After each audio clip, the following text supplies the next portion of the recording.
Estamos con Fernanda Miño, diputada nacional por Unión por la Patria y referente del Frente Patria Grande. Gracias por recibirnos. A ustedes. Bueno, últimamente yo observo que cada vez más impera esta manera de hacer política que está basada en los discursos de odio, de estigmatización, de exclusión, que habilitan la violencia, tanto física como simbólica, incluso desde el propio presidente, que es el principal promotor de esta metodología. ¿Cómo podemos hacer para combatir esta manera y pensar una alternativa? Sí, yo también vengo viendo eso. Antes por ahí, quizás quienes vivimos en los barrios populares estamos como, naturalizamos quizás el cierto tipo de violencia a la hora de charlar, o a veces hasta en chiste, o siempre es como, pero era algo que se vivía interno en los barrios. Hoy, como decías recién, al verlo el presidente que se maneja con tales términos para, a veces ahí hasta insultos justificados cuando te pasa algo malo y uno, pero es por cualquier cosa es un insulto, por cualquier cosa es una palabra fuera de lugar, y, y eso es como que quienes tenemos familia, quienes tenemos hijos y queremos tener una charla sana de comunicación, sabemos que cuando hay un insulto es como que se corta la comunicación, vos te quedás pendiente del insulto y no podés seguir en base a ver en base a qué insulta, porque también es eso. Y es solamente para, no solamente denigrar a la otra parte donde cual yo no estoy de acuerdo con lo que dice. Quería evaluar un poquito lo que era la otra vez la charla de esos streaming eternos que tuvo, y no le encuentro el sentido solamente de denigrar al que piensa distinto, y me parece que eso es una herida honda a la democracia, no poder convivir y ni siquiera poder escuchar al que piensa distinto. Pero bueno, todo este odio que también deposita sobre digamos, cierta área del periodismo es para que no se salgan a la luz cosas que están pasando como hechos de corrupción.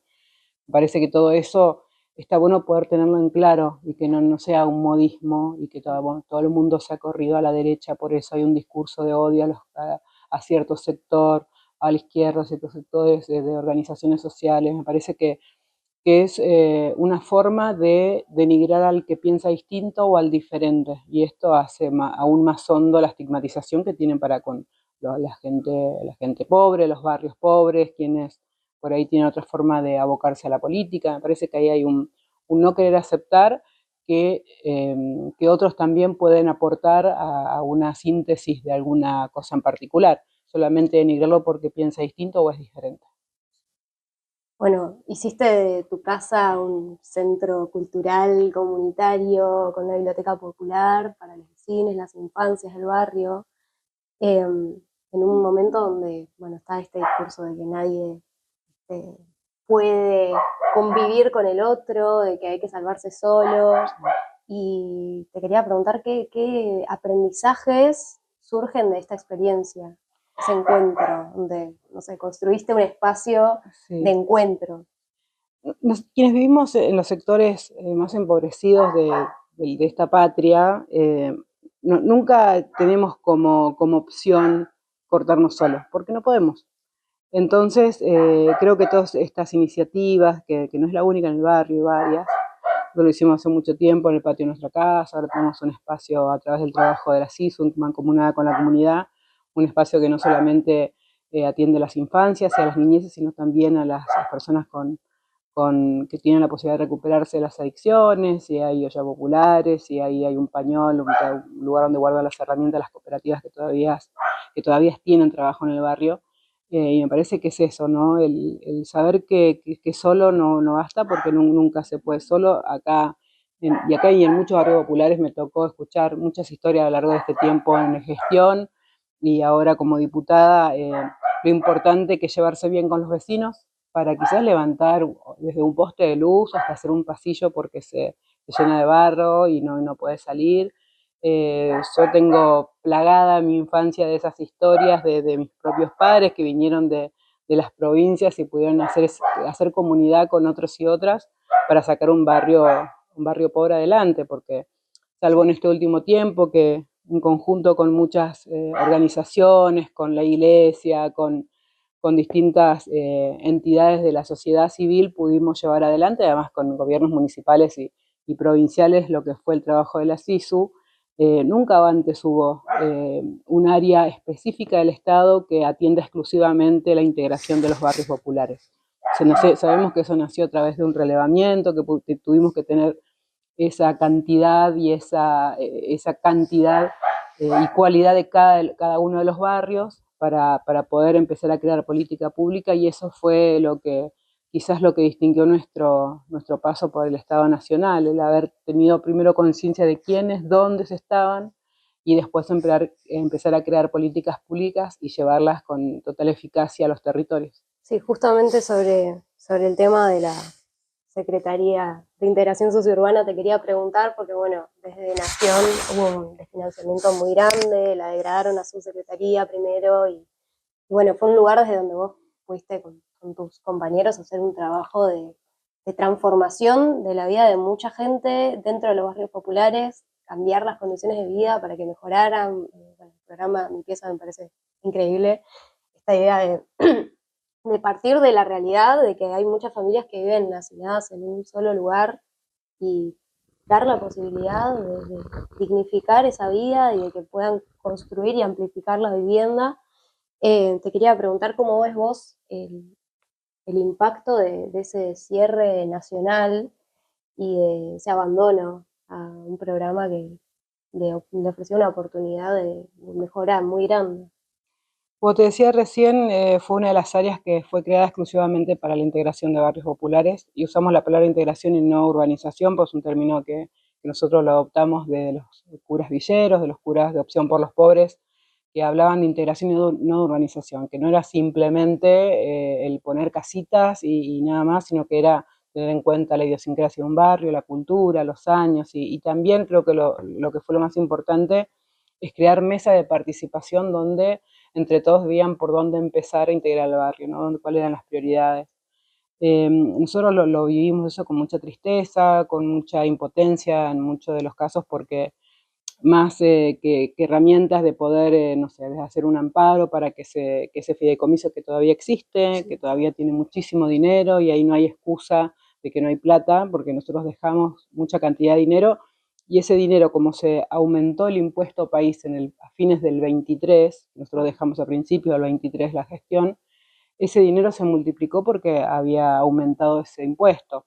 Entonces, creo que duró 4 meses más y ahí cerraron, dieron de baja ese impuesto, y quedó más de 260.000 millones de pesos con cargo, porque hay una ley, la 27453, que hace que esa plata vaya a la integración de los barrios populares, a mejorar, sí, la infraestructura inexistente en los barrios, porque por lo general siempre la necesidad va por delante de las propuestas del Estado. Nosotros eso lo vivimos, y siempre que vamos a los barrios populares y nos tocaba llegar con algún proyecto, pedíamos disculpas por llegar tarde.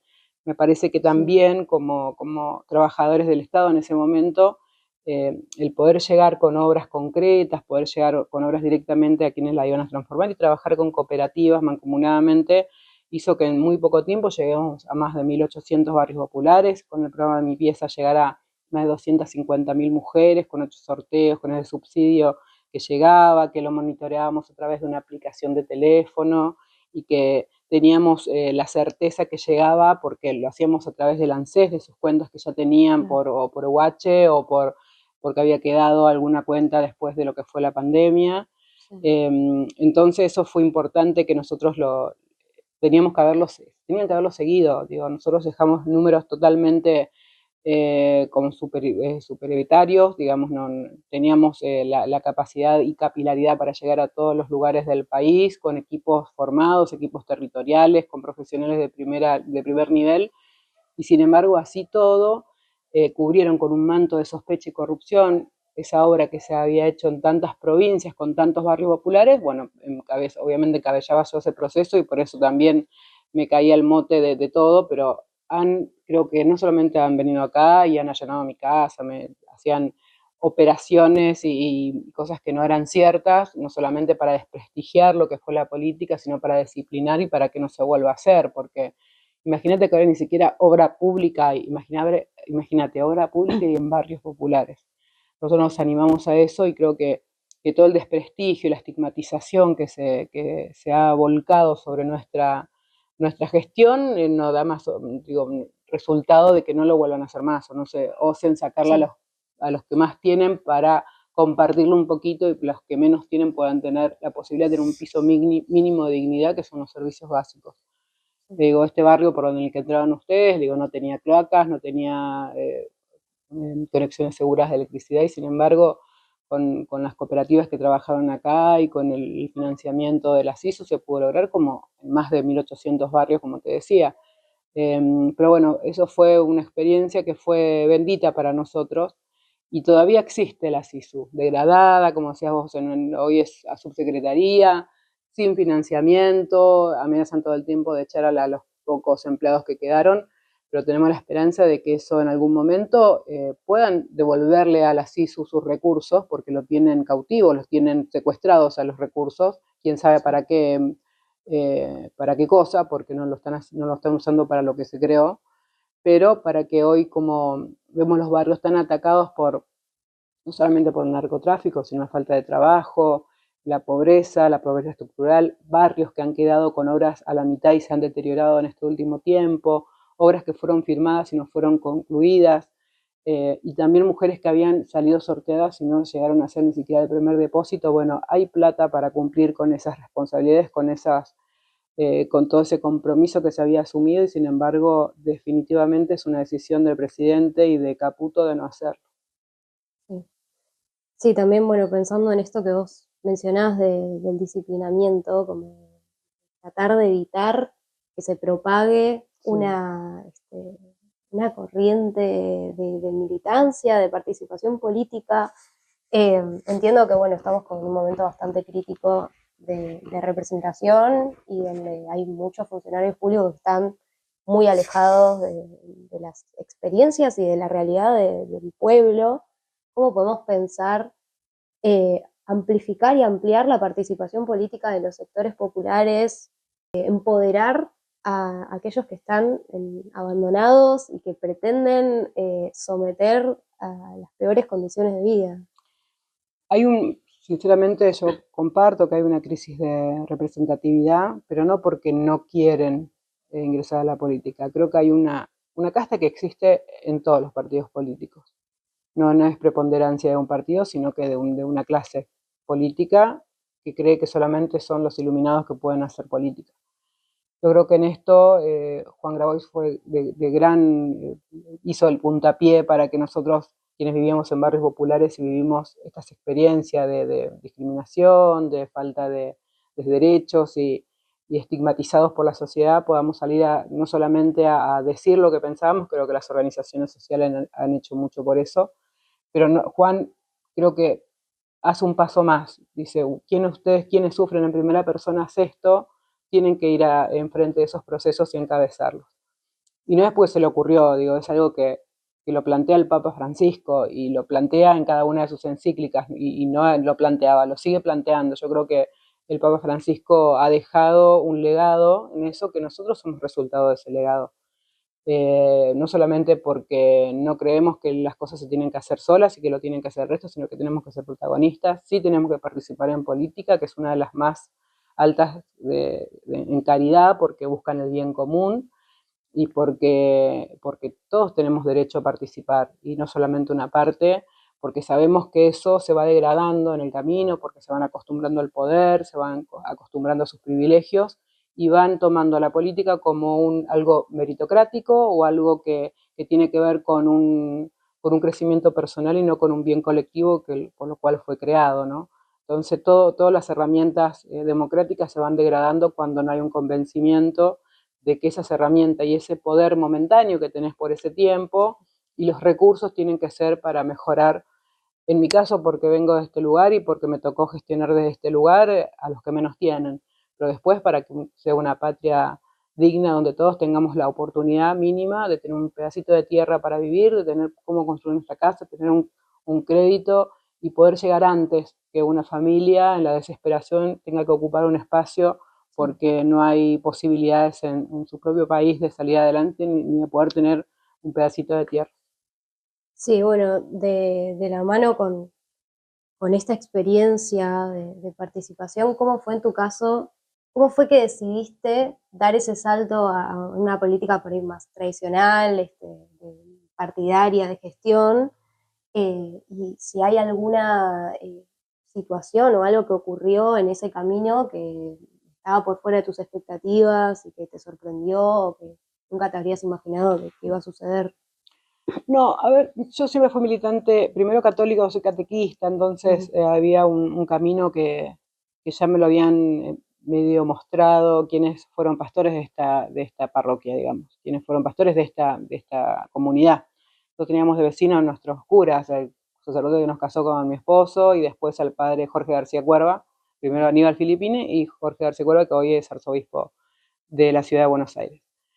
Y ellos nos enseñaron otra forma de ver la fe, que no era solamente el tema de la caridad y que pobres los pobres, sino que los pobres tenían que ser protagonistas de poder cambiar y torcer esa realidad con la cual parece que un estigma que teníamos y que por ahí en nuestras propias familias era, porque somos pobres y no había más respuesta que esa.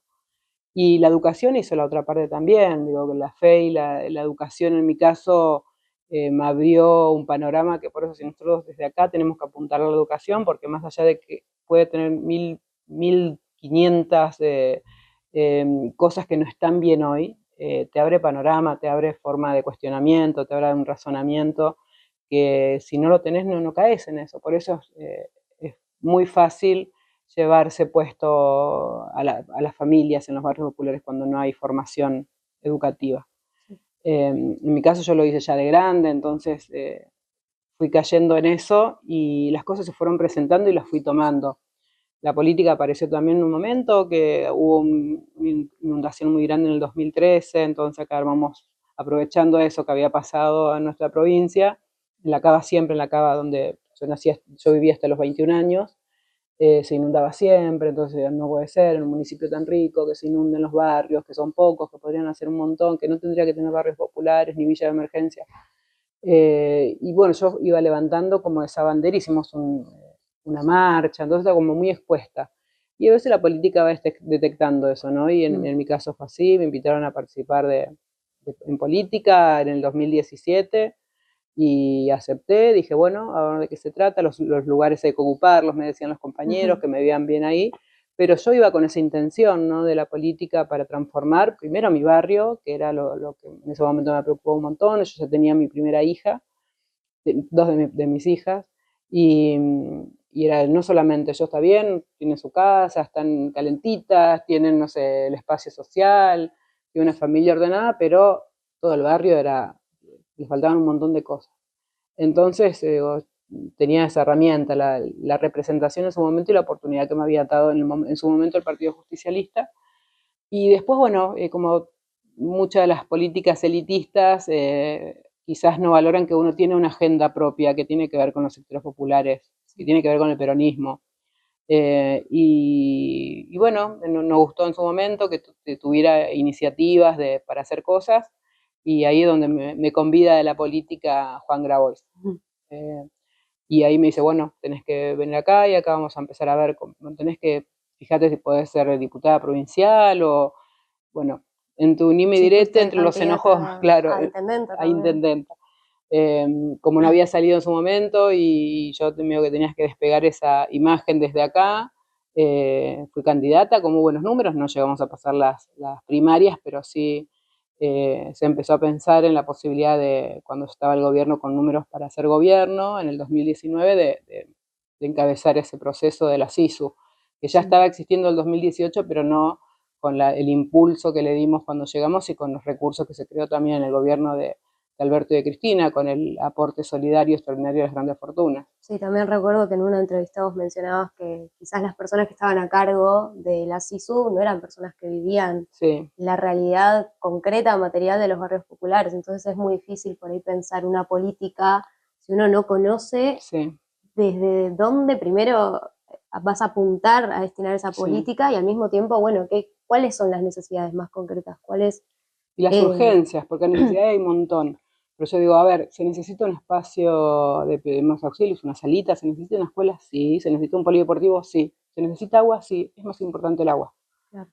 Entonces era como que teníamos que ir haciendo equilibrio y tratando de trabajar con todos y todas los que tenían ganas de transformar el barrio. Y no solamente era, porque algunos venían con, que querían, no sé, hacer el tema del dominio de la tierra, la regularización dominial.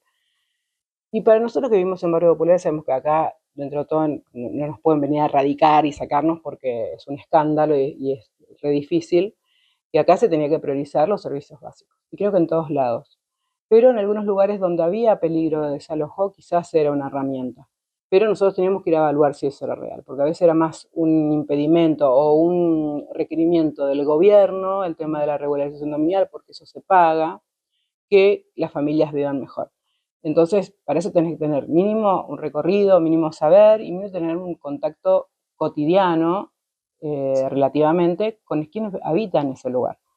Porque a mí me bastaba levantar un teléfono y saber lo que estaba pasando, una visita y sabía lo que estaba pasando. Entonces, cuando vos tenés conocimiento y tenés ganas de gestionar, tenés que interiorizarte de lo que vas a hacer. No podés ir a la gestión del Estado improvisando y no sabiendo, a ver, no, mirando a ver quién me tira una y a ver cómo hago. Nosotros entramos con una misión concreta al Estado, que era integrar barrios populares, sabíamos que no se iba a agotar en una sola gestión, además no agarró una pandemia en el medio, pero teníamos los recursos humanos y teníamos los recursos intelectuales porque había quienes habían pensado en su momento, porque fue una tarea mancomunada de muchos equipos, el plan para llevar adelante la integración de en su momento más de 4.416 barrios, hoy más de 6.467. Entonces, es muy difícil no ser eficaz cuando, o es difícil ser eficaz cuando vos desconoces el territorio, porque no sabes por dónde agarrar. Y siempre es como que el primer año parece, no vamos a conocer de qué se trata. En este gobierno creo que fue la excepción, ni siquiera si la posibilidad de que falta, dijeron, no, esto no queremos, esto tiene gusto a zurdos y lo sacamos. Y le vamos a meter un montón de cosas así, le pagamos un par de periodistas para que cada 15 días los hagan, los destrocen, y eso es lo que dedicaron. Así todo, nada de lo que dijeron es cierto, han dado vuelta a todos los números y cosas que hicimos y se dieron cuenta que las obras están, que la plata sigue estando ahí, no la están usando, y creo que una vez que se termine esta pesadilla, tenemos que recuperar esa herramienta de que fue de tanta felicidad para las familias pobres de la Argentina.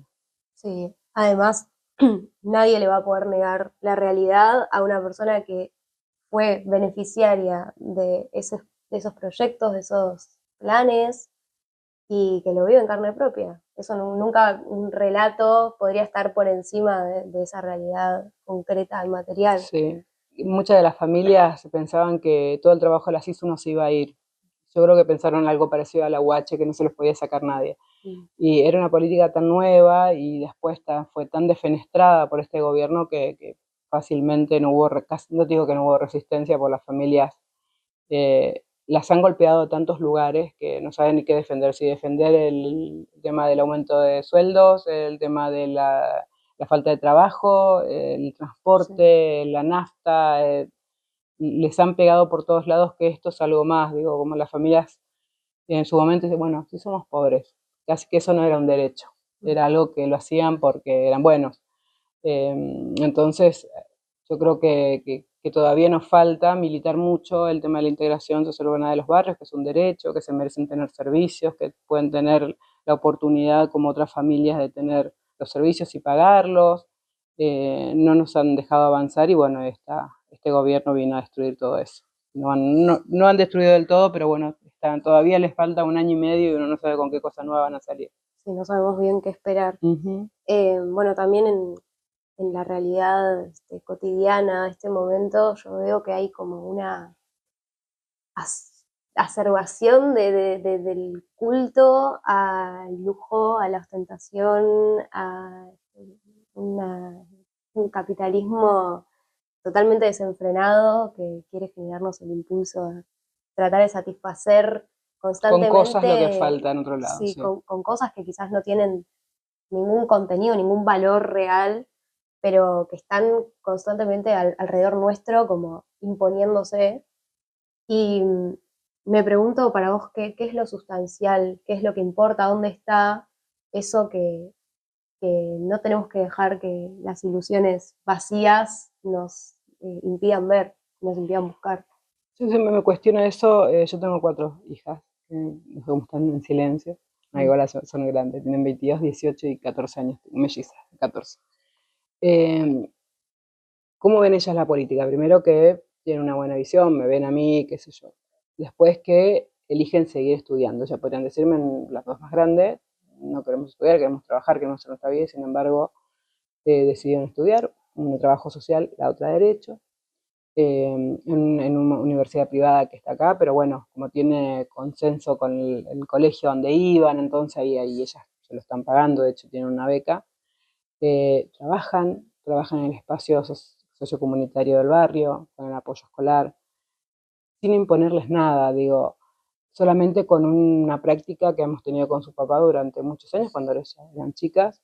El espacio lo creamos nosotros, pues lo trasladamos del patio de nuestra casa a este espacio nuevo, pero yo creo que ese es el predicar con el ejemplo. Si yo quiero que mis hijos, al menos que los más cercanos, me responsabilidad inmediata, y eso también irradia para los compañeros, ¿no? Que vean que lo que yo quiero de la política, lo que yo quiero de la gestión, y hacerlo. No puede solamente ser un discurso que puede sonar muy bonito, pero vacío de contenido. Eh, Ellas tienen que ver que nadie se salva solo, y más en estas realidades. Yo no las puedo apartar al principio, me da como mucho terror que vivan en este contexto. Ahora se ha exacerbado el tema de la violencia, las adicciones a la mano, la violencia de tiroteos a la noche. Y hoy tengo la oportunidad quizás de poder irme, y ellas dicen que no, porque ellas desean transformar este lugar. El mismo deseo que se tenía con su papá hace muchos años, y lo sigo teniendo, pero tener la posibilidad de que ellas puedan decir esto no está bien y esto hay que cambiarlo, y poner su vida a ese servicio, me parece que es la forma. Yo lo encuentro eso en mi familia. Después, para la sociedad lo mismo. Si yo tengo que decir qué clase de político quiero para mi país, yo lo tengo que practicar en primera persona. ¿Qué quiero que pase con la militancia? Y yo lo tengo que practicar en primera persona. Eh, y no tiene que ser un doble discurso, tiene que ser algo que me vean, y no pasa por la cultura también de la foto, porque parece hoy todo lo que no pasa por las redes no existe. A veces tiene razón, hay cosas que hay que subir, pero uno tiene que estar y hacerse presente en esos lugares, en las marchas que tienen que ver con la salud, en donde hay una olla popular, uno tiene que estar, y un reclamo por transporte, y uno tiene que estar en la medida de lo posible y donde la vida te da.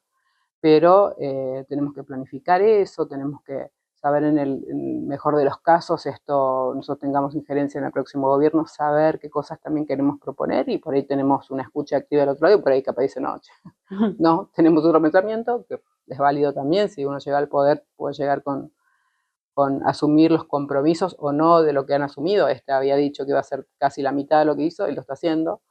Pero bueno, me parece que ahí hay como un hilo conductor entre lo que uno dice y lo que uno hace y lo que uno piensa. Que quienes vivimos en los sectores populares hemos sido mucho tiempo víctimas de esa no política, y cuando tenemos la oportunidad de representarla o ser voz de quienes no tienen voz, tenemos que usar ese tiempo y maximizarlo, porque nada es eterno. Tenemos este tiempo y hay que hacerlo, y hay que seguir charlando con los demás compañeros para que también surjan y dejen participar a líderes de los barrios, que también tienen mucho para decir y mucho para aportar. Bueno, gracias. Para terminar, muchas veces uno se pregunta por qué, para qué hace lo que hace, vos para qué haces lo que haces. Primero, para dejarle un mundo mejor a mis hijas, lo que pienso desde que me levanto hasta que me voy a dormir, y después para sanar la propia historia. Y creo que eso tiene que ver con muchas historias difíciles de pobreza, de, de falta de oportunidades. Eh, y después porque amo mi patria, y quiero que mis nietos el día de mañana, mis bisnietos, puedan tener un país que digan, che, está bueno participar porque vamos viendo distintas transformaciones, y porque mi mamá me decía que mi abuela hacía esto. Yo creo que ese es uno de los sueños que tiene uno cuando tiene hijos y planifica una familia, dejar un legado de lucha y de logros, porque también tuvimos muchos logros, nosotros lo podemos contar en primera persona, y de no claudicar ante el primer cambio, y no guardarse. Yo creo que cuando más hay que salir y hay que hay que luchar desde la solidaridad, hay que luchar desde el poder tener a otros y a otros cerca, pero con otros, pero nunca solos, porque ahí es cuando uno enseguida se bajonea y empieza a cerrar por todos lados. Pero bueno, estamos en ese camino.